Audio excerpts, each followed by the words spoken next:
చేసుకునేందుకు ఏమీ లేదు కాబట్టి, చెప్పుకునేందుకు ఏమీ లేదు కాబట్టి చంద్రబాబు రాజకీయం అంతా కూడా పొత్తులు, జిత్తులు, నక్క జిత్తులుగా సాగుతా ఉంది చంద్రబాబు గారిది. 14 ఏళ్లు ముఖ్యమంత్రిగా పరిపాలన చేసి నేను ఇది చేశా, అందుకే నాకు ఓటేయండి అని చెప్పి అడగాల్సిన పొజిషన్లో ఉన్న 14 సంవత్సరాలు ముఖ్యమంత్రిగా చేసిన వ్యక్తి చెప్పుకునేందుకు ఏమీ లేదు కాబట్టి రాజకీయాలన్నీ కూడా వాళ్ళయి పొత్తులు, జిత్తులు, నక్క జిత్తులతో సాగుతా ఉంది. ఈ మధ్య ఈ చంద్రబాబు గారికి ఎన్టీ రామారావు గారు గుర్తుకొస్తా ఉన్నాడు. వెన్నుపోటు పొడిచేది ఆయనే, మళ్ళీ ఎన్నికలప్పుడు ఎన్టీ రామారావును గుర్తు తెచ్చుకునేది ఆయనే. ఈ మధ్యకాలంలో ఆయన అంటా ఉన్నాడు, తెలుగుదేశం పిలుస్తోంది రా, కదని రా అని చెప్పి అంటా ఉన్నాడు, పిలుస్తా ఉంది. ప్రజల్ని కాదు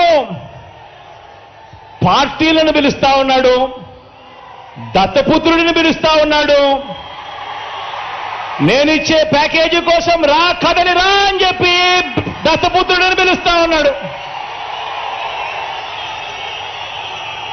వదినమ్మను పిలుస్తా ఉన్నాడు. కమలం పార్టీలో చేరి అక్కడ నా మనిషిగా రా, కదని రా అని చెప్పి వాళ్ళ వదినమ్మను పిలుస్తా ఉన్నాడు. రాష్ట్రాన్ని అన్యాయంగా అడ్డగోలుగా విడగొట్టిన రాష్ట్ర ద్రోహుల పార్టీని వైఎస్ఆర్ గారి మరణం తర్వాత ఆయన పేరును కూడా అన్యాయంగా ఛార్జ్షీట్లో పెట్టిన నమ్మక ద్రోహుల పార్టీని 4 ఓట్లు చీల్చినా చాలు, నువ్వు కూడా రా, కదలి రా అని చెప్పి చంద్రబాబు నాయుడు గారు పిలుస్తా ఉన్నాడు. అసలు బాబుకి, దత్తపుత్రుడికి, వదినమ్మకు, చంద్రబాబు బ్యాచ్కి ఈ స్టేట్కి వారికి సంబంధమే లేదు. ఈ రాష్ట్రానికి వారికి సంబంధమే లేదు. ఏ ఒక్కరూ మన రాష్ట్రంలో ఉండరు. వారంతా కూడా నాన్ రెసిడెంట్ ఆంధ్రాస్.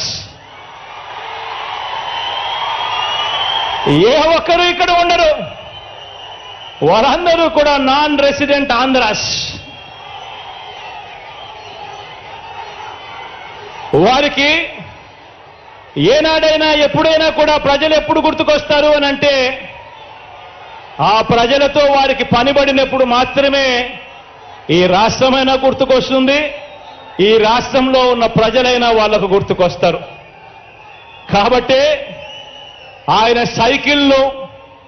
కాబట్టే ఈ పెద్ద మనిషి సైకిల్ తొక్కటానికి 2, దాన్ని తోయటానికి మరో 2 పొత్తులో తెచ్చుకొని రా, కదని రా అని చెప్పి పిలుస్తా ఉన్నాడు.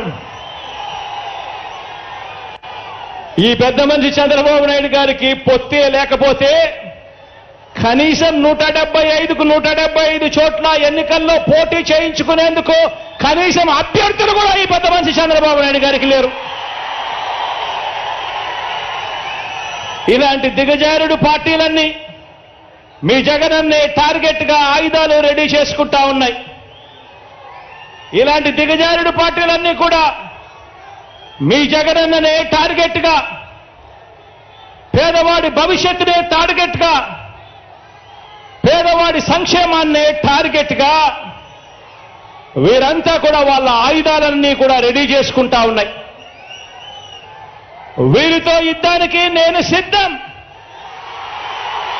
వీరితో యుద్ధానికి నేను సిద్ధం. మీరు సిద్ధమా అని అడుగుతా ఉన్నాను.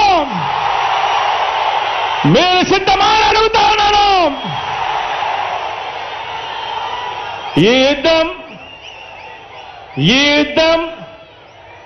15 ఏళ్లుగా నాకు అలవాటే, మీకు అలవాటే నాతో నడిచారు కాబట్టి.